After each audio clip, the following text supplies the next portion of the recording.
Oh. Look at this guy. Yeah. Perfect timing. My man Barry's in the house today. Bernard. Welcome, everybody, to episode number 20. We have a special guest. Actually, everybody knows this. I'll tell you a little secret. Actually, let me give you your intro first. So this is Barry from Gorilla Jack. He's a supplements owner. Here's a little history on this guy, which is going to be very interesting. He's a Polish folk dancer. Him and his brother have Baltic Brothers Vodka. He rides a Soviet-era sidecar motorcycle. I'm not sure if many people are going to know what that is, but you can explain it. Of course, he's a dog dad to a dog named Jax. He's Mr. Poland 2005. This man dances with the Royal Winnipeg Ballet, and him and his brother, right, completed the Urbanathlon. Is that how you say it? That is correct. Urbanathlon in New York City. Everybody, welcome Bernard to our podcast. Yes! Did you know we had that many people? No, no idea. We keep the lights down low. Okay, first thing I'm going to talk about, Mr. Poland. I need to know exactly how you came to this title. All right, so Mr. Poland is like, it's an interesting story because it's not something I wanted to do, but somehow I ended up winning it.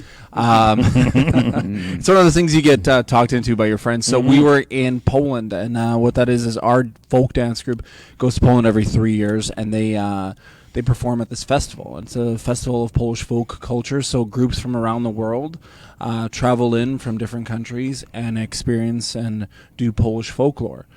And there's about 45 dance groups from around the world. We go into this one town called Rzeszów, Poland, and it's like a 1 week long festival. So think of it, it's like the Olympics of Polish folk dancing. So you represent your country, you come in, there's a parade, there's flags, there's a whole deal. Nice. It's kind of pretty cool. And they decided in 2005 we're going to have a Mr. and Mrs. Poland competition. Okay. And our dance group was like, who do we choose? And kind of everybody in the dance group was like, all right, Bernard, you do it. And I was like, oh, man. So you're the go-to guy. I'm the go-to guy. I'm the sheep led to slaughter here. And then I went up there with my cousin, and we were the Mr. and Mrs. representatives for our dance group. And then, there's 45 different couples that are going up and representing from each dance group. And then they kind of... everyone was kind of boring, right? Like when you go up and you're in like a kind of like a outdoor stadium setting, and everyone's kind of listening to your speech and what you're going to say, right? And I was like, my name's Steve, and I'm from Boston, and like they're all kind of talking like that. So I'm like, I'm going to change the game here a little bit. I'm like, hi everybody, my name's Bernard, and I like long walks on the beach and romantic sunsets. Yeah. I'd love to make you some dinner sometime. Oh, nice. But I don't know if I can cook for 1,500 people. Right? And things like that. So I think what it was a combination of that, and then they had a dance-off at the end, and they kept cutting couples, right? And they would put their hand over a couple, and if they cheered really loud, then they would keep that couple. So audience participation. And you're good if the audience decides. Yeah, so it was down to like 3 couples, and then they threw down a vote, and I think because of some of the vocal bravado that I gave to the mics and stuff, I think they chose me. So I think 20 dance groups out of the 45 chose me as Mr. So you're the complete package. Yeah, it was pretty wild, and afterwards it was just like everything, interviews, radio interviews, like it felt very celebrity-like, newspapers, the whole deal. That's awesome. Pretty entertaining, yeah. Barry, how do I find you on Facebook? On Facebook, Bernard. B-E-R? Yeah, B-E-R-N-A-R-D. So another little interesting fact, and everybody, most people know who you are, right? And I know they do because every time I'm coaching, you come rolling in, the whole class, all the females are this. Barry's here. I lose them completely. Like, I need you to get in and get the hell out so that I can get their attention back again. Because you're 6'5" and you got a great butt. You got a great dude butt. So I always... It's all that dancing. It's all the dancing. Polish dancing. So which brings me to this. You dance with the Royal Winnipeg Ballet. Tell me about that. Yeah, super cool. So what happened was the Royal Winnipeg Ballet has like segments, whether it's in Christmas, they usually have Ukrainians dancing for their Christmas segment, and certain dances have representatives of different countries. So in Swan Lake, they have Hungarians, the Spanish, and the Polish. So the head of the RWB there, head instructor, Mr. Lewis, he decided, you know what, I'm going to get the Polish folk dance group, the local guys, to do that segment, which is really cool because they gave us like 2 weeks notice, right? He came in, he just like watched everyone do a little bit of dancing. He watched a couple of like 45 minutes of our practice, and he like literally selected the dancers, and he's like, you're mine for the next 3 months. Yeah. And then we literally trained at the RWB, learned the dance, everything. It was like So you must be a pretty good dancer. Yeah, all around. All around, I do a decent job, right? And then so it was really Do cool. you dance for hire? I think a lot of girls How do you wanna think I know got through university? Okay, Greenbrier, everybody. Good to know, Greenbrier. yeah. Do you know how to twerk? It's important around here. We're all a Yeah, bunch of twerkers and I hula learned to hoopers. twerk. I'm Big more of Mama like taught us. I'm more like a slow twerker, like Okay. real feel the groove, kind of thing. Like slow R&B stuff. Yeah. Pony. Got it. Right Got to it. pony. I Yeah. bet you dance Right to that. pony, yeah. Yeah, yeah. So did you take anything different? So you were taught Polish dance at the Royal Winnipeg Ballet? So no, actually, it's just more segmented. It's really ballet dancing, Okay. right? So all dances are rooted in ballet. Like, there's not a step in any kind of cultural dance where like doesn't have some kind of basis in ballet, right? So it's just kind of taking ballet, putting Polish twist on it, and then performing it. And it was just really cool to see the athleticism. I don't think people understand. Ballet dancers are some of the most athletic, crazy in shape people I've ever met in my life. To watch a guy on stage jump 4 feet in the air, land it perfectly, and walk off, and some of the girls are amazing. I do have to say, like, they would be like writhing in pain off stage, and the second they come on stage, they get on their toes and they just swan it out, dance, and come back off, and they're still in pain. But it was just amazing, that level of professionalism Yeah. and that dedication to their art was unreal. So you've been doing the Polish dancing your whole life, I'm assuming, right? Yeah, from a kid. since I was and 4. then you were picked up by the RWB scout who's like, I need you and your crew, and they taught you how to do a true ballet dance. Yeah, it was a true ballet dance with a bit of a Polish twist to Oh, it, yeah. so. How can we find that? We should link that at the bottom. Got to find that. Gotta find that. performance. So when I was in grade 6, I actually had a scholarship to the Royal Winnipeg Ballet, so I took everything. And then probably about 5 or 6 years back, I wanted to try something different. Yeah. So I registered for ballet, like adult ballet classes. And I'll tell you, when I was in grade 6, I was kind of like the chubby kid, right? Like I always felt chubby. And then I went back and I was jacked, right? Lean. So did you actually wear the tutu or not tutu, but the tights and the If you go onto the my onesie? Instagram, like if you go onto Gorilla JCKD Instagram, like there is actually photos of me in like the tights are insane. Like they go into places no one's ever gone before. Like because I can't remember. Is it You don't even wash those or parts. what- Can't what- get it in there. it's usually the tights shirt? that go right up to your chest Yeah. level, like, and then you But put doesn't the shirt clip? yeah, it's like a weird jacket, and they had A to add onesie? more material for me because like I'm quite larger than the average ballet. And those dancer. aren't cheap. No. Oh, I remember spending almost $200 for the shoes. Yeah, and but the everything. stuff that they gave us were like the actual costumes, and these costumes are so Oh. eccentric and so Okay. over the top. It was quite nice, and they're like real like dark burgundy, and they're very royal. Like you felt like a royal king walking around in this thing. Oh, yeah. Yeah. And they made you shave and everything. Like Oh, yeah? it's super serious. I might have missed this. You might have told me. What was the ultimate performance for? Swan Lake. Swan Lake. Yeah. Okay. I don't know what that is, but now I'm curious. Swan to know. Lake.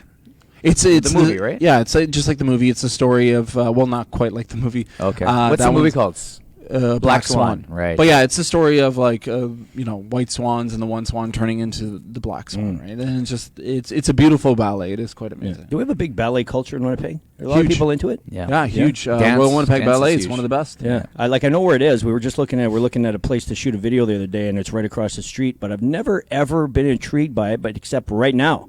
Now I want to know what it is. But I do appreciate athleticism in any form. Just like there's a TV show on Netflix called Cheer. Have you seen this? Yes. Yes. It's about a group of I guess they're young people, teenagers, university. I guess I can't remember how old they are. And it's just their evolution into practicing and becoming the best cheerleaders to do this ultimate performance where they're like the reigning champions. So it's interesting. I really enjoyed it, and even the stories of everybody in itself was okay, but the athleticism is amazing. I can imagine it's probably Yeah, it's just the same thing. that amount of dedication to your art, and then no matter what, I will perform. That is the amazing part of it. So you're still practicing it now? Yeah, we still do Polish folk dance. Well, not right now because of the situation, the Right. current situation. But yeah, we usually practice every Thursday and Sunday. We perform at Folkram every year. We're one of the original Folkram cultures and pavilions that were established. So Yeah, I follow you on social media, so I know you're very proud Polish. I like it. Absolutely. I even see you guys wearing your traditional gear. I love it. Yeah. I love it. It's good to do that. We want to thank the audience for tuning in. As Oh, always, you bet. Mimi's always on and commenting. And Hello, Mimi. Pretty sure Umish is there. So, guys, if you have any questions for Barry, supplement related, I'm dance here for you. related, or anything embarrassing that maybe one of your viewers has out there, we always like to Ask put away. people on the spot. I'm sure he's open for it. I'm down. So you want to talk a little business while we're here? Actually, I'd really like to since for I sure. have you. So we talked a little bit off camera. Corona has impacted your business. Yeah, like it's made everyone like figure out how to lateral, right? Like, so how do you make your business still a business in this time of, lockdowns and self-isolation and quarantining? So for us, it's just being as nimble and mobile as possible. So we're going to be updating the website very soon and making something called like a Gorilla Prime service. So what that means is like if you order by 2 p.m., you're going to get it that day. So that's our goal, to get it in your hands as soon as possible. And we're going to be doing a lot more virtual assisting. So if you have a question about supplements, you can house party us or direct message, and I'll walk you through it. I'll talk you through it. So if you want that experience of, because I think half the battle and the reason why people come into our store over any other store is the personal experience, is the touch, right? Where I'm not going to sell you anything. That's not the point. The point is to help you, and you're going to tell a couple other people, and they're going to come in, and that's how we've survived 15 years, right? How are you going to compete with Amazon? When you everybody's going to go online. I feel like the pivot is, of course, going online. It's going to be the curbside drop off. It's going to be, for the most part, that's how it's going to be. How are we, myself, you included, how are we as small businesses going to compete with the Amazons of the world when we don't have that personal touch anymore? You know what I mean? Yeah. Like, this is not a forever situation. Yeah. This is, we have to maintain and get through this moment. I think like Amazon, I think everyone assumes Amazon's always the cheapest, and that's not the case. It's not. No. It 100% is never actually whenever I look into it now. Yeah, if you look at like right now, I think people are taking an opportunity and they're raising their prices on Amazon, and like even before that, like it's never been the cheapest, right? So if you offer same day service, I think people do. They're looking for that support local button. Yeah. Right. So if you offer them the opportunity and the access, and you're loud enough. And like, then you do stupid things like, social distance, right? Like, Oh yeah, we got that video. We were watching that earlier. so like just do things like that just to kind of break up the monotony of like COVID this, COVID that. Like, well, let's have some fun. And with that fun, it brings attention to. Have you found that your customers are really trying to back you up? Like, are they calling and be like, I want to support you? Yeah, it's been amazing. Like the amount of people, even like just from around the city, like some of the deliveries we've done is like deep into Transcona, and it's quite amazing. Like, we've delivered all around the city, and I'm super thankful. Yeah. Right. Right. Like anybody that picks up the phone, I think that's the different approach where like our father taught us, anybody that gives you a call, anybody that comes through your door, that's a thank you. Right. They don't have to go into your business. They choose your business. And I think that's always resonated with us. Like, we're happy for have anybody walk in through our door. Yeah. It's an honor. So we're going to treat it like that. Was your father, or is your father, or was your father, I don't know if he's is he alive still? Yeah, he's alive. He's living in St. Andrews, Manitoba, locked away, quarantining himself. He's been preparing. He's got a cold room. I bet. Pickles and all that stuff. Pollack right there. I right? would love to get a jar of something. Like, I haven't had that, so I'm half Ukrainian, right? So what do you need? What do you want? I need a jar of something. I love beets. If you can get me some beets. I'll get you some horseradish beets. It's like a nice little topper. I love horseradish. You can put it on sandwiches. You can put it as like a side salad. I'll get you some horseradish beets. We were hoping you'd bring some stuff in today, actually. Not gonna lie. Your father, he's been an inspiration and influence to you? Absolutely. My parents are... I hear you speaking highly of them there. My parents are our biggest influence. Like, I've never met kinder people in my entire life. What did he do? So my dad, back in Poland, he was kind of like the head of IKEA, kind of like Polish IKEA. So there's only really one place in communist Poland to get furniture, and that's my dad was the head guy there. And things got really, really bad in '81, and my dad and my mom decided, you know what, we have a 3-year-old, and we can't live like this. We can't live in lineups, waiting for vinegar and bread and meat. You get a 1 kilogram of meat allotment for your family for the month, right? So my dad's like, that's not a way to live. And I got family in Canada. I've got a bigger brother and older sister in Canada. So let's go there. So you were how old when this? I wasn't even born. You weren't born. My parents came over in 1981. I was born in '84. And Martin was 3 years old. Okay, so you never had to experience that. That's interesting, actually. That's almost a full circle. You think about it now. We open the store and people are lined up all the way to Rexall to line up for their whatever, meat, vinegar. Do you think it's going to come down to that? I mean, I personally feel like I'm an optimist on this. I feel that we're flattening the curve. I feel that we're on our way back to opening up slowly again, back to business as usual. Maybe not immediately, but certainly eventually. But what if we had to wait in lines for everything again. Can you for the first time for us, for our generation? Do you think we could get used to it, or do you think it would be chaos?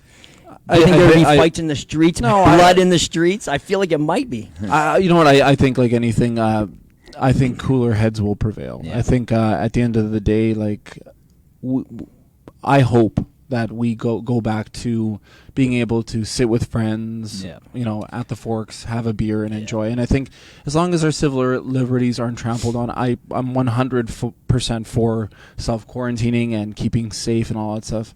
But we have to keep an eye on those civil liberties. I think it's going to work well especially for guys like us that are extroverts, that when we see somebody outside, it doesn't matter. We just engage in conversation. So when we're standing in line and somebody's just standing there, it's just in our innate behaviors that we're going to start engaging with them. The next thing you know, you've got 10 people.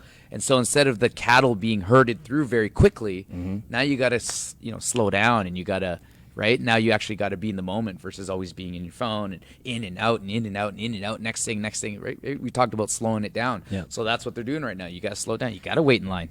You know, like too bad. Yeah, I hope so, and I actually hope that there is no VIP line here, Rick. Yeah. Well, yeah, you're less. If you're a frontline worker, you do. By the way, everybody gets. I just heard this too. No. If you're a frontline worker, front of the line at Costco, free coffee at McDonald's. So everybody's taking care of them. That's good. I think that's the wonderful part. I think after this, we're going to take a lot of. I think it's going to really resonate. Who's the important people in the world? And do you think we're going to remember? That's the biggest challenge. I feel like right now, support local business, frontline workers, you're our heroes. Yeah. How long does it last? Like if you go back to 2008, I know that you're probably down with all kinds of history from the economic crisis. How long did it take before we all went back and started spending too much money again? Nobody could afford their homes as it was, but we're right back into that housing bubble. Like, what is it going to take for people to actually smarten up and implement it for a long term in their life, as opposed to just being like, oh, that sucked now, but here's my credit card, let's buy stuff again, you know? But I think that's where people like. You have to. That's. I think that's what this time is for. You take that pause and you figure it out, right? Like, the whole world's on pause. There's nothing happening. There's no NBAs. There's no NHLs. So take the time that you would have spent looking at that and look at yourself. Like, am I overspending? Am I overdoing it? Right? And you can really rein it in. Like, my Visa bill is like almost nothing this month, right? Yeah. So if you can rein it in and keep smart and build. Like, this quarantine will build some kind of system. It's going to be at least 22 days, so you can build a routine around it, right? So if you can build a routine of saving money, being smart, eating at home, doing all these things, maybe we're all going to come out of this better.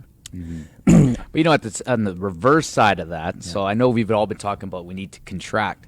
One of my mentors, he said to me, why are you so focused on your bottom line? Why don't you just make more money and create more value in the world so that you can afford to do that, right? So a lot of people, I'm going to live off scraps. That's fine if that's how you want to live.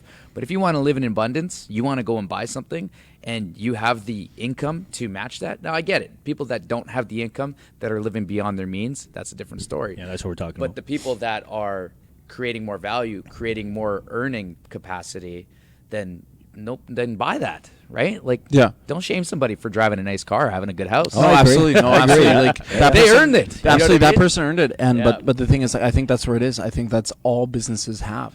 Support local is going to be all about what value you bring to the table, right? So how are you different than big time franchise or whatever like that, right? So it's just like, it's bringing that value to the table, and that's really what you're selling at the end of the day. Like, you're selling your personality, yourself, your value, and the supplements come along with it, but you can buy anything on Amazon, right? So being a guy from a franchise to now my own brand, or my own brand to a franchise to my own brand. Basically, a franchise is just, they go and try and find the solutions to the problems that you could be having, right? Versus when you're on your own, you create your own systems for the problems that you have. So really, that's the differentiation between the two, right? I mean, if I go to, they're all like, this No Frills is, I know the guy, I know the owner, but they're a franchise. And so what the franchise provides them with is they're out there trying to find solutions. Now, you might not, depending on your level of head, right? Yeah, so if you're a creator, if you like to have things developed a certain way, you like to have certain types of people in your organization, then the franchise model is not for you, right? But if you're a person that you just want to go in and maybe just like, you know, you don't really know what's going on and you need somebody to tell you exactly what to do, then that's basically what the franchise model is. And that's just my perspective from both ends. And even from the marketing standpoint, like you guys are good on social media. You guys have a lot of creation. You guys got good videos. You guys have funny videos, and there's always a story in your story. So personally, I feel like you could certainly compete, if not be better than any of the franchises for sure. Yeah. But yeah, you're right. Most people, they want a business, but they don't know the first thing about it, so they just basically buy themselves a job, call themselves a business And it owner, often right? doesn't work. Like I've seen a lot of, just in the gym business, I've seen a lot of people that had no fitness background, or they're just maybe not of the right age, right? Like I know guys that have fitness backgrounds but no business backgrounds, but because they're so young and like, you know, like they'll work 12 to 16-hour days, no problem. They'll find a way to make it through. And if you don't have a fitness background, then if one day, you know, one coach doesn't want to show up, then how are you gonna who's gonna lead that session, right? I know a girl, she has five gyms in Texas, and one day she had like 8 trainers quit all in the same day, so she had to like overpay people to go and run the sessions because she couldn't do it. Yeah, for sure. Yeah. How did you start Gorilla? That was my next question. Yeah, how did you start? When was this? So we originally, my brother launched an online pharmacy in like 2002. Okay. 2001, 2002. Yeah. So he launched an online pharmacy with my cousin Vic. And I think everybody was launching pharmacies back then. Yeah, right? well, yeah, because it was like online pharmacy selling drugs to Americans. Because what they're doing, like the American prescription situation was insane. Like they're paying $600 for something that would cost $60 in Canada. Yeah. Right. So we're helping people and making money. Right. So then eventually they sold that off, and part of that business was selling supplements on that website. Right. So and then we kind of lateraled it into like we're sitting there drinking Heinekens, going, "What are we going to call this thing?" Yeah. And these are always the best stories when you come up with the name. And, you know, where it was going to be like Captain Muscle and all this kind of weird stuff. But then we're like, that's kind of douchey, right? So we're like, what's going to resonate with people? So we kind of like took it back to our childhood of like, what characters do we like? Well, it's got to be big and muscular. So like the Hulk, right? So the Gorilla Jack is shaped like the Hulk. He's got Daffy Duck's hair. He's got Marvin the Martian's Who shoes. came up with that logo? Your brother? No, it was a combination of we kind of like, But we all sat designer. there. Like you guys are pretty my good. buddy Bart. Okay. So my buddy Bart is like he's a graphic designer. He Okay. works at an imprint store, but he's an amazing graphic designer. Like one of the most talented guys I know when it comes to drawing anything. And like it was just a combination. We kind of gave him everything we wanted. We wanted it to look like a Ninja Turtle because that was like our favorite cartoon. So we kind of blended all of our favorite cartoon characters together so it would resonate with people. So when they saw Gorilla Jack for the first time, oh, I've seen him before. No, you haven't. It's just a combination of all your favorite things. It's that principle of like 20% of something. You know, as long as it's memorable and resonates with people of something they know of, you'll sell your product a little bit easier. Yeah. So let's ask the audience, anybody that's started a business, let's see some of the business names that you've put out, maybe some that you've rejected, some that you've... Mr. Muscle was... Mr. Muscles. I mean, before we were Fit Club, we were Fit Body. Before Fit Body, we were No Limit Training. And the problem I had with No Limit Training, number one, so back then that the guys were old enough to remember who Master P is. I'm not sure if you remember who that is. Yeah. Make them say, if you know what I'm talking about. No. So he's a rapper. Okay. So every time they would say No Limit, they'd, like it was just, it was funny, but not funny because I'm supposed to know what you're talking about. Take With that pride in example your right day. there. Exactly. You just say that. Make them say, and everybody would say it. So No Limit Training, people would say with No Limit. And then NLT was an acronym that just all the hockey guys started calling us. And then but it just, nobody knew what NLT was. So we kept getting called No Limit Fitness or NLT Fitness, NLT Fit for Life. There was just a complete brand disorganization, right? And so that's kind of how we came to Fit Club. It's short, sweet, says exactly what it is. You're in the club of family-like, you know what I mean? People that are all like-minded. And I think that's one thing that Gorilla Jack's, what you guys do really well is... Gorilla Jack. Right? Jack or Jax? Jack. I know. It's why not not a plural. Jax? It's not a plural. Well, there's 3 of you. Yeah, but no, it's just there's a Gorilla Jack, right? I always put Gorilla Jacks on the shipping label. Goes to him, he's like, "We know it's you, Rick, because you're the only one who puts Gorilla Jacks." I swear I thought it was Jax. No, I didn't put my name on it. I didn't know that I'm supposed to put my name. I just ship it to them. So that's the one thing is that you guys always make friends feel like family. So like your whole stories are my buddy this. We were drinking Heinekens. My brother and my cousin, right? So it's like you guys are all intertwined, and that's why we've been doing business for Yeah. so long. Like We I even had went to the offers, same and high I'm school. Like, no, Like- yeah, exactly. St. John's. Yeah. Yeah. Nice. Good times. Yeah, but how old are you? You said 84. I'm 84, so I graduated in Two 2002. younger than me. Yeah. Yeah. Nice. So let's pivot over to your other business. Yeah. I know you guys have a passion for this one, and it involves alcohol. Oh, yeah. Yes. You don't make it. You just make great mixes for it. No, we do make it. No, everything's made in house here. Oh. So what it is, we long time ago we made friendships with the first grain to bottle in Manitoba. So what that means is they're the first producer and distiller of grain alcohols in Manitoba in a very long time. It's Capital K Distilleries on Dublin Avenue, and we made really good friends with the owner there, Jason. Super nice guy.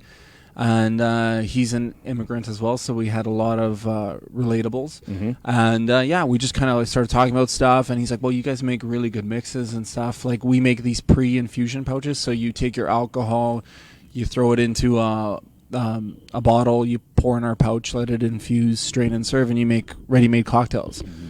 And he's like, these are so tasty, we should make them ready, like, flavored vodkas. And I was like, yeah, we're in agreement. So we took our top 2 flavors, and took about 11 to 12 months of approvals and everything. But yeah, we recently rolled it into the MLCC right in the height of this COVID crisis. Perfect. Nice. So I wish we had a bottle here. I'd like to see what it looks like. yeah, I should have brought one. So what's it called? It's called Baltic Brothers. So we have the Manitoba Mule, which is a ginger, hibiscus, maple, and lime infused vodka. Okay. And we have the Baltic Bison, which is our family recipe. It's 4 generations old. That's the apple, cinnamon, honey, and bison grass infused vodka. Wow. So they're basically flavored vodkas that are made for easy cocktailing. So you Yeah. take 1 ounce of our product, add either club soda or ginger ale, and it's done. Mm. Right, so it's easy going drinking, not high calorie, super tasty. Yeah. The last time we talked about this, I was at a farmer's market downtown in the Exchange District. I saw you guys there. You didn't have this infused vodka yet. You were just selling the flavoring that you did it yourself, Yes. right?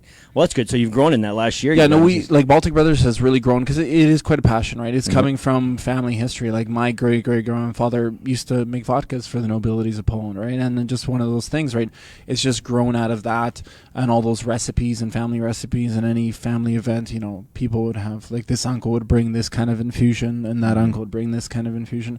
So it's just like that combination and taking all that, and all we want to do is sell a seat at our family table.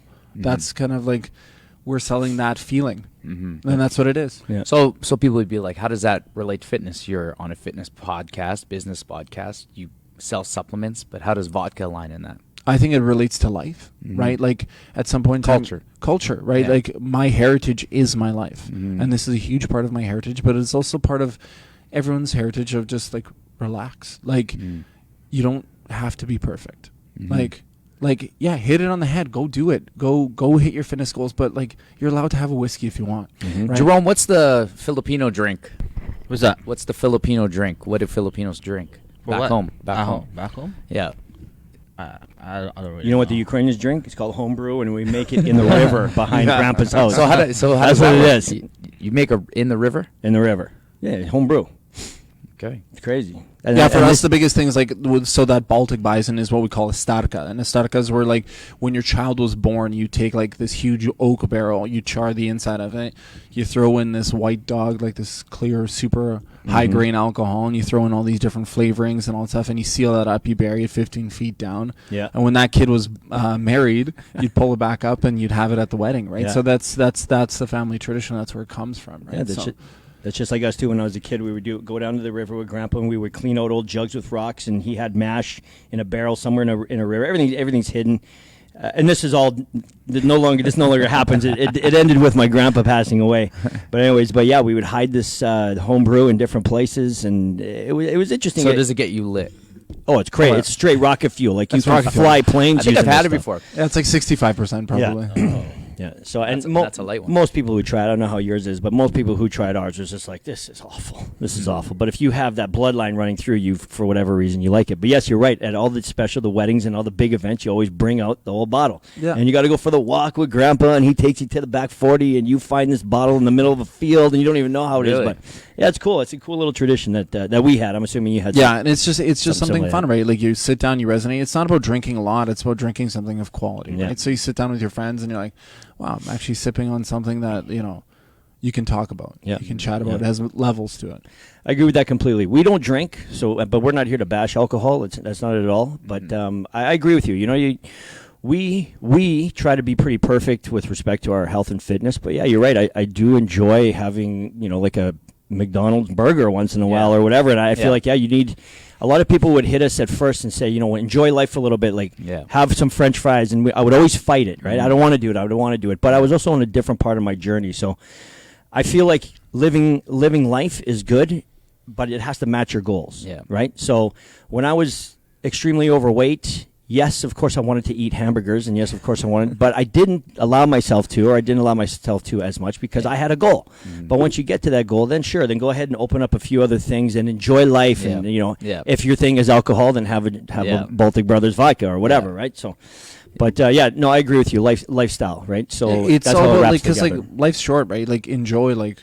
Make it an event. But we don't want to say that too big, right? If you say that, they're like, well, Barry said enjoy life. So I'm going to go have a bottle of wine with the mixer of vodka that Barry gave to me, with the burger that Rick recommended. Do you know what I mean? And then they just mash things up, and it's like, well, today's Tuesday. It's not a license to go willy-nilly on it, right?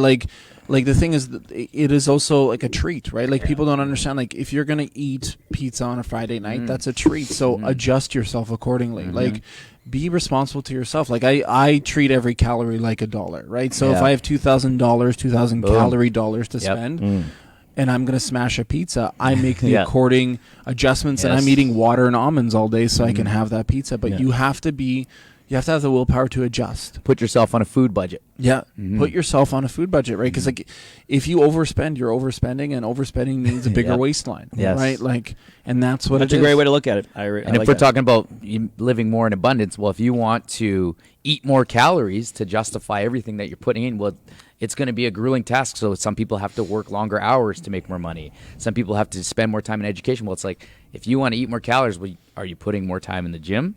Are you lifting heavier? What about the calories that you've eaten throughout the day or throughout free. the week? Yeah, like, nothing's for free. There's a give and take for everything, right? So if you want that 2,000 calorie pizza, where are you going to take from? Yeah. You got to earn it. You got to earn that. If I do a pizza like a za, right?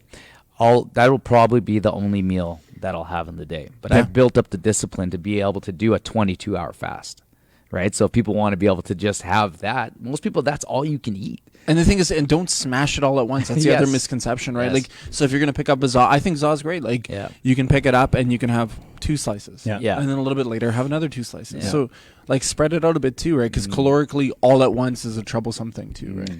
So, speaking of earning it, how do you work out? And how did you get that great booty? Every guy wants to know that one. The booty is all Polish folk dancing based. Like we gotta do incorporate deep that squats, here. deep squats, like since I was 5 years old, right? Like I think what it is, I'm a huge proponent of, like, you don't have to do crazy heavy weight. I've done bodybuilding. I've done all that stuff. When people tell you I need a gym that has 150 pound weights, they're absolutely lying. Yeah, right. Like you can't even prove it otherwise, right? Like a basic amount of weights. I've won a provincial bodybuilding title for classic tall bodybuilding. I never lifted anything over 85-pound dumbbell in my life. You're a big guy, and I'm a big dude. Yeah, I think it's all in the control of the weight and how you use it and how you use your exercises to get the size and whatever you want. Like, there's a time and place for. I'm a big proponent of like barbell work, like, lifting deadlifts and things like that. But like, you don't need absolute crazy ass heavy weight. Everything you have at home, you can build a body with. Unless that's your goal, is to just be super strong, then go ahead and just go and lift a bunch of heavy weights. Yeah. Right?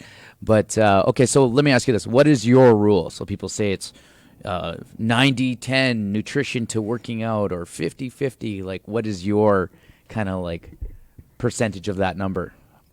Food to working out. I think food is like the number one thing, right? Like it's I don't know what kind of percentage I'd put on it, but like it'd be definitely in the like 80s. Yeah, because like you can work I've seen guys at the gym, they kill it. Like they are killing it every day. You go to the gym and you see them like just murder themselves, and they look exactly the same. Even my Manitoba Hydro guy, he's a bigger dude. Yeah. That guy walks probably 12 hours a day. Yeah. But he's not losing weight because like you have to adjust your food intake. Your food intake. We've seen that here. Yeah, so your food is everything, right? You see people killing it. Yeah. Right? But if you're not fueling your body correctly, you're running on the wrong stuff. Well, if you're going to be working out all day, and you got I know people that do 4 or 5 workouts, plus they do extra walking, plus they have active jobs, and they don't lose any weight. They look exactly the same as it was. So like if your goal is to actually have some type of body transformation, then you have to match it with what you're eating. Right, like all that working. I think the effort has to be in all points of life, right? Like you time. have to your diet, your exercise, Recovery. your supplementation, your recovery, sleep. You have to put in the effort everywhere. Because if you're sleeping 3 hours a night, but you're eating perfect and you're working out perfect, no amount of anything will help. That recovery is just as important, right? Like how are you going to rebuild that muscle? Well, in the recovery component, we sleep for 8 hours for a reason. I think it all becomes relative. Once you start to practice proper nutrition, your sleep gets a little better. Once your sleep gets a little better, your recovery is a little better. Like you just have to implement something, and eventually, I feel things improve. You know what I mean? Yeah. Sleep can be tricky. I feel like a lot of people, whether they're completely unhealthy or extremely healthy, there's a challenge with sleeping, and we actually discuss that once in a while. But all the other points that you made, I feel like that's what you got to do is start with one, and everything else just kind of works. Well, what I'm saying, don't limit yourself, right? Like what I'm saying is like, if you have the ability to try to get 5, get your 5. Yeah. Right. Yeah. If you have the ability to get 8, get your 8. But don't like just stay up, eating and watching Jack Ryan on another episode, another one. You know, right? Well, like, and everyone does it, right? But that's the problematic thing. Have that discipline to go to bed, right? If you have the ability to sleep. Yeah. You sleep well? I sleep great. Yeah. But that stems from my grandma too, of like all your worries are at least 6 to 8 hours away. You can't change anything at 3 a.m, right? So that's a big thing. And that really resonated with me. She was a worrywart, right? Like she would worry about everything, but her thing was like, when you're sleeping, that's your time. Like, why are you letting the world get in on your time? So how do you shut it off? Yeah, I fluff a pillow. I do something that kind of like gives it like that final signal, whether it's turning off the lights. I'm not sitting on my phone before I go to bed, right? I just kind of sit there, fluff my pillow, relax, think about how wonderful everything is, that is going well in my life. So focus on the positive and kind of really focus on the positive segments of your life and just try to go to bed. I feel like that gratitude thing is a thing. Yeah, it is. A lot You of have people. to. Yeah. All kind of different aspects of the negativities that you show gratitude or you're grateful, and all of a sudden it kind of puts things back into perspective. Brings you always back down, hunt right? for the good, right? It's super easy to feed that negative wolf, right? Like, and that negative wolf will take you down to Fat Town and all those places, right? the misery and discomfort and all that stuff. But if you feed that, find the positive. Where is the good in this situation? Because they're always going to be good, it's not always going to be raining, right? Yeah. Like one thing I do in the morning is I write down 5 projected wins for the day. Yeah. So I have 5 things that I look forward to. And I tell you, I struggle with that, right? I'm not a negative guy, but I'm more about, I can find what if there's a problem with something, I find the problem. I don't look at what was good about it. Do you know what I mean? I have a hard time saying, Rick, that was a great session today. You did these 5 things awesome. Here's the 2 things you need to improve on. I'm like, here's the 2 things you did well, just because I have to tell you that. And here's the 5 things that we should improve on. Do you know what I mean? Like, that's just the way my brain works. But you're hard ass on yourself. That's nothing. There's nothing wrong with that. But like, it's okay to be hard on yourself. But always like take time to breathe. Find the good. Right? Like I'll be driving with my dad. Somebody cuts us off. I'll be like, oh! My dad's like, what are you getting mad at? Yeah. Obviously, the guy's in a rush. Yeah. So let him cut you off. Who cares? He's having a baby. Can we rapid fire some supplement questions to you? Sure. Because I wrote them on here. Okay, so let's just go. Number 1, how is protein made? So it's usually microfiltered, right? So they take when they make milk or in cheeses, right? So there's the whey on top and the casein at the bottom. So casein is slow digesting protein, and the whey is the film that sits on the top when they're making the cheese. So they gather that whey and they dry it out, and then they microfilter it, right? So in the microfiltration process takes it from a blended protein or a concentrate protein into an isolated protein. And what the difference is, I think that's a huge misconception amongst people. It's like, well, I take isolate and I take whey. That's the same thing, right? Like, so what it is, it's whey concentrate or a blended form of concentrated protein and isolate protein, and then you have whey isolate, and whey isolate is just isolated from things like lactose, fats, cholesterols, and stuff like that. So people that have any kind of like lactose issues and stuff like that, that's the biggest thing. I see a lot of people are switching just straight to vegan because they have lactose issue. Well, there's a lot of whey isolates that are about 98 to 99, almost 100% lactose free, which are a wonderful option too, right? So don't just automatically jump on a vegan protein thing, because maybe whey is a better option for you. So what is the difference between vegan and, like, I love the vegan? Yeah, vegans are amazing. Taste, but I find that, like, I get gas. Yeah, so vegans are usually like taken from some kind of plant form, right? Pea so they're pea proteins, chickpea, like lentils, things like that. So the protein's taken from multiple sources. And the reason overall, like, I love vegan protein. Don't get me wrong, but whey protein is a bit superior in the fact of like it's a full, complete amino acid profile. Whereas like with vegan proteins, like they have to take it from usually multiple sources to get a full spectrum, right? And like, flavor profile wise, like whey protein's always going to be a little bit smoother. Right, but if you have dairy sensitivity in general, like if you have a dairy issue, then yes, steer away from whey protein. But if it's just a lactose intolerance, then an isolate might be the option for you. Okay. Yeah, I just drink protein powders for just as a snack out of enjoyment. I don't consider them a meal or anything like I'll put down 3 it's shakes a wonderful a day it's a wonderful in between. I'm not eating candy. Yeah, it's a wonderful in between. I like the flavors on them too, right? Like they're usually, a lot of them are now sweetened with stevia and things like that. It's quite nice, and like you have something chocolatey. I like throwing it in with my oats in the morning, right? Like instant oats, shake it up, kind of drink it. It's a little something flavorful. Even like low sugar cereals are great too, right? Like if you're really on the go and you want something like some cornflakes and things like that, you get some crunch in there.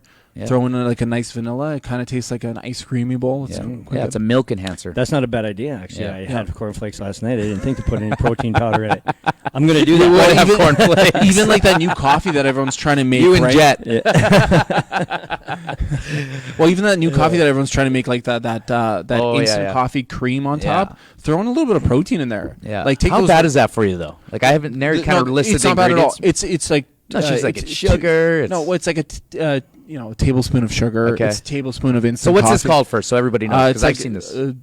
I'm mispronouncing it. It's like a Daolong or something like that. It's I believe it's Korean in origin. Yeah. Like don't quote me on that. Okay. But yeah, so it's like a way of frappeing the ingredients of like a little bit of, I think it's hot water, instant coffee, and sugar into like a cream that sits on top of your milk. So you put this cream on top of your milk. That's kind of what you drink.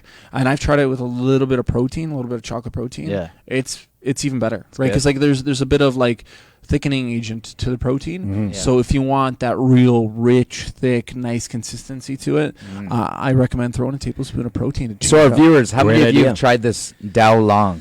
And if we're saying it right or wrong, let us know. Correct. Put it in the comments. Dao Long. How many of our viewers out there? It's like the newest thing, right, on Instagram. Like, and after this, I think peanut butter bread is the next thing. Tell me about this peanut butter bread. Yeah, that's like a thing. Like, so everyone's kind of trending onto things. So the coffee thing was like TikTok was. TikTok is a huge thing, right? So you can see this on TikTok, you can see this on Instagram, and people are going through trends of recipes, like what to make next. So I think peanut butter bread is the thing I've seen is like popping up as the new thing, and people are making basically it's a bread loaf that tastes like peanut butter, right? So it's like you're eating cookie bread. Okay. That sounds too good, actually. So next question is about fat loss supplements. Yeah. Okay. Like we use Leaner here. I like Leaner because it's a nice blend of everything. I call it more of a weight management supplement than I do a fat loss supplement. I don't really. Is there really any fat loss supplements out there? First of all, it's a combination of everything, right? So you're taking these metabolism boosters, and that's what I like calling them, because they will boost your metabolism, right? With the caffeine, the ingredients that are in there, it will cause a metabolism boost. But it's like I said, it's a tripod, right? Exercise, diet, supplementation. So you have to do that component, right? Like, you know, if you're eating Burger King and you're not working out, but you're taking a fat burner, it's spinning your tires, right? So give yourself all the opportunity to succeed, right? Like, why would you do 2 out of the 3 when you could do 3 out of the 3 to actually reach your goal? Because if your goal is to reach your goal, then go for it, right? Like, do it. Like, everyone knows what a burger tastes like. You know what pizza tastes like, but what do abs taste like, right? Like, go for that. Go one time in your life. Reach your maximum human potential. Yes. Get your body fat below 15. Yeah. Like, what is your actual potential? Yeah. And then, you know, go from there. Like, just try to hit it once. That would be a great segue into the whole live your life, right? Enjoy things like we talked about, but every once in a while, cut all of it out and go for the abs. Find out what your abs taste like. That's actually a good. I like the way you worded that. Yeah, because it's like everyone's like, well, if I can only just have this bacon. You can live without the bacon. There's people that have never had bacon in their life. Yeah. Right? You can live with all these things, and we're learning that in quarantine. Yeah.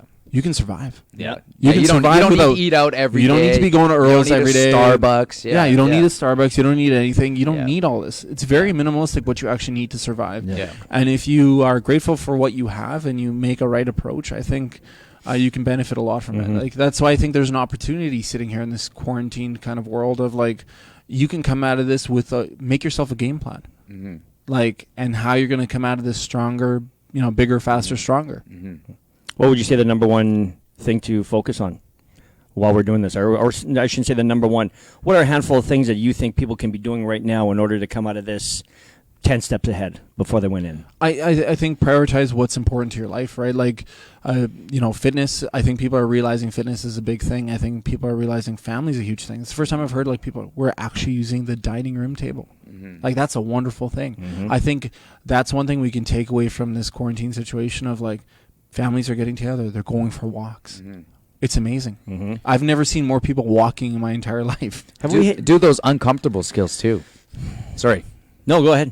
Like, so for me, I'm not a handy guy. Yeah. Right. I think we all know that. And I hate doing housework and all that kind of stuff. Right. Like I would rather pay somebody and make that Blue money. jobs. I could write an email and make that money back in, you know what I mean? That would pay for a whole month of cleaning. That's how I look at things. Yeah. Right. But now I have the time.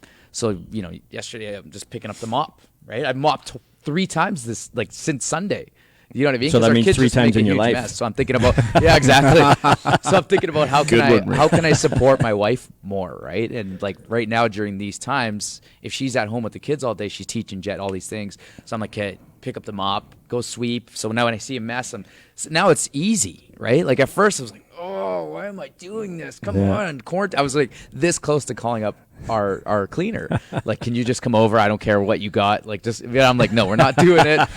You're just gonna clean it. I've done that. I've cleaned my fish tank. I've developed a system for it now that it's not uncomfortable anymore. I hated cleaning my fish tank. Now the thing is spotless. Like, I think a lot of people can now sharpen their tools that they've been denying for a very long time. You always so find busy. excuses, right? Like, I'm so busy. I don't have time for this. I don't have time for that. Yeah. And it's like this is the time to approach that thing. Like, if you have that dusty old guitar and you want to brush it off and give it a ripper magoo, then I'd like to see your best and post it on Fit Club. Let's see how people trying to play, right? Yeah, like, put it out there. Put it out there, like, and whatever. If you get on YouTube, like, Yeah. if you're horrible, who cares? Yeah. Like, that's the other thing. Like, who cares what people think? Yeah, Like, totally. just go do it. Like my dad wears jean on jean every day.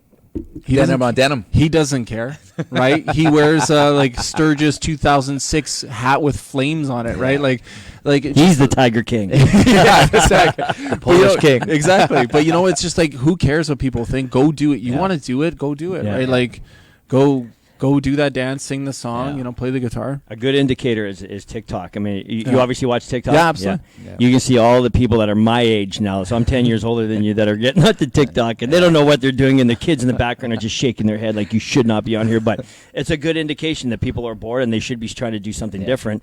So you can see they're getting on It's TikTok. a great way to sync TikTok too, right? Like, because that's how Facebook, loses popularity, and Instagram, like, once everyone starts adopting, it's not cool anymore. Yeah. Well, I think a lot of our members, too, are adopting this new way because we do Zoom calls. And so when we first started I started a Zoom. Hey, guys, we're doing a Zoom. Here's the link. We had 2 people on. The very first time, I was like, we're not doing Zoom. Remember that, Jerome? I'm like, we're not doing Zoom anymore. Nobody's doing it.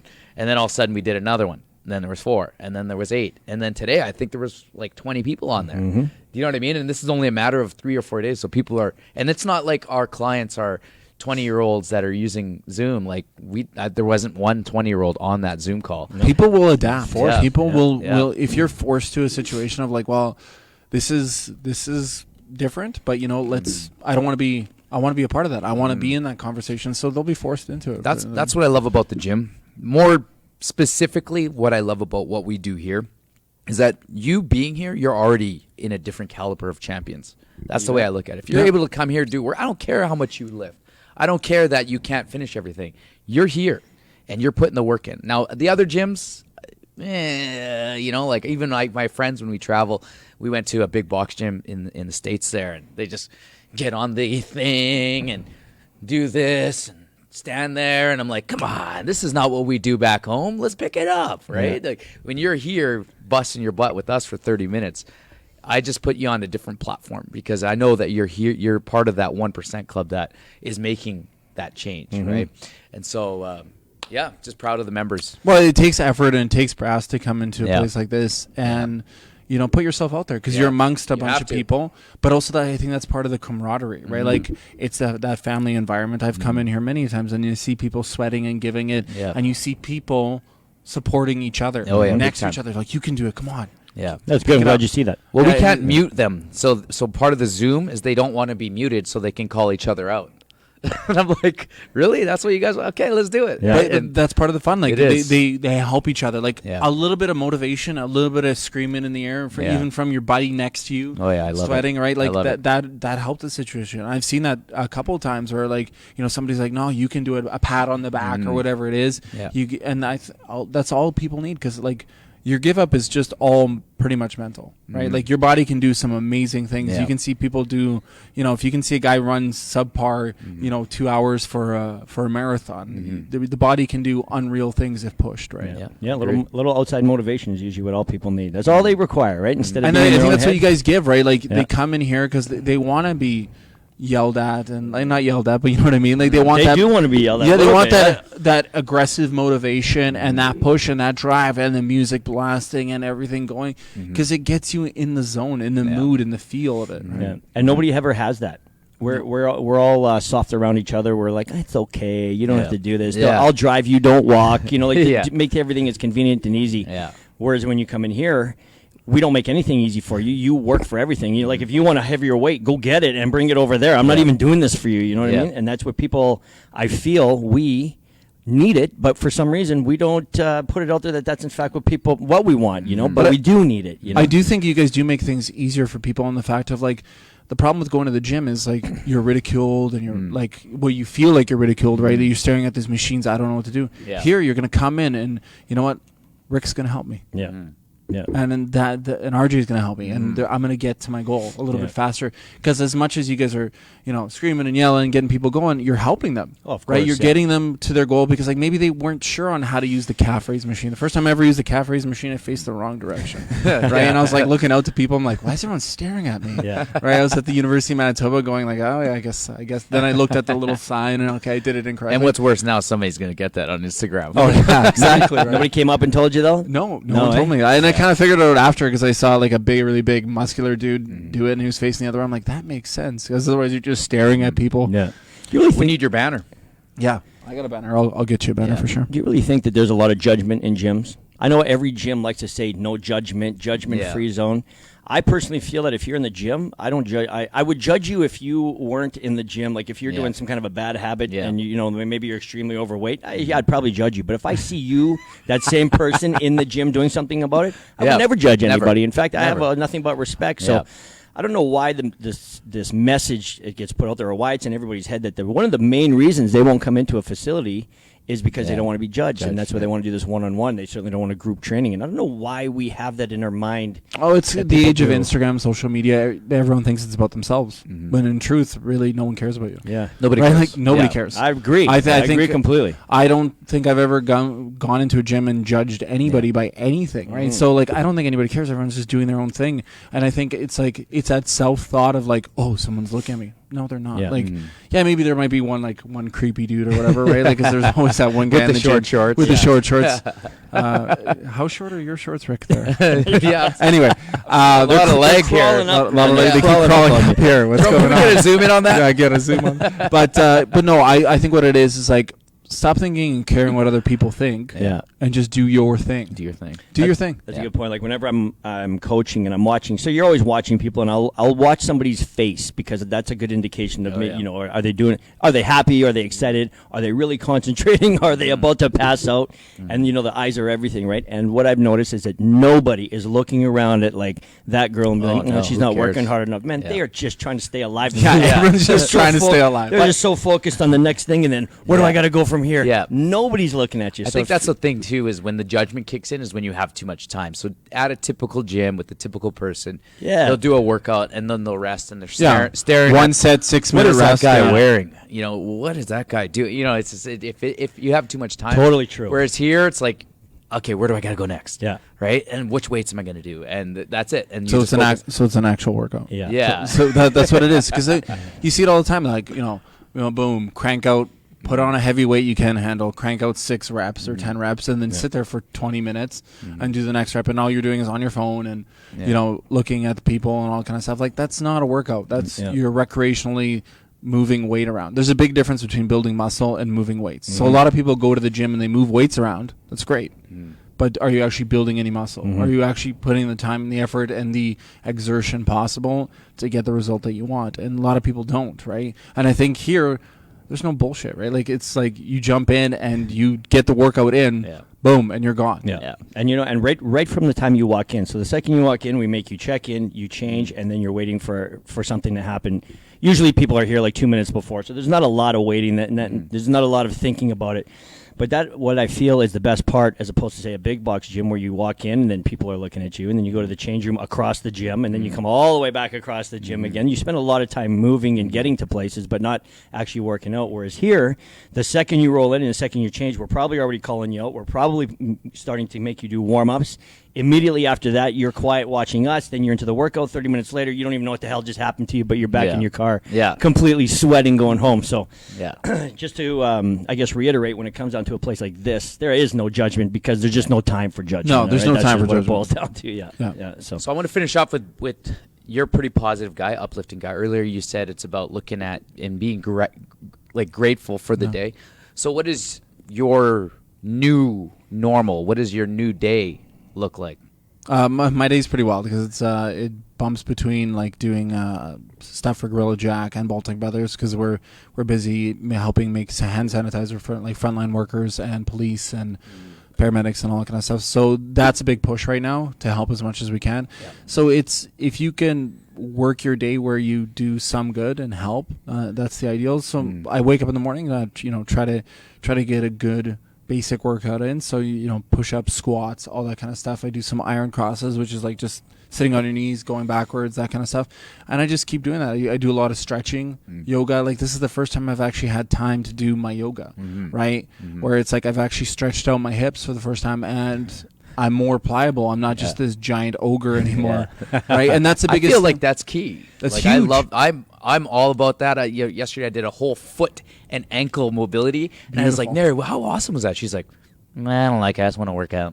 I'm like, oh God. Does anybody else guys, I actually want to know, do you guys want me to continue with the mobility stuff? Because when these guys work out with me, we did 4 minutes of mobility before we did a 3-minute, like, typical Fit Club warm up, right? Like, I'm like, no, let's get mobile, let's get limber. And I'm most proud of that right now in my phase of my career, right? Well, I'll tell you right now, even Polish folk dancing, right? Like, the difference you gotta have it. Absolutely. Like, the difference between even a couple years ago, like, I'm not as mobile as I used to be, right? Because I've tightened up hips and all that kind of stuff. So that's my goal. Really work on stretching out my hips and all that kind of stuff and get that same flexibility. Because, like, before I used to be able to, like, jump like nobody's business, and it affects everything. Like, so if you don't think that mobility doesn't affect you, it absolutely does.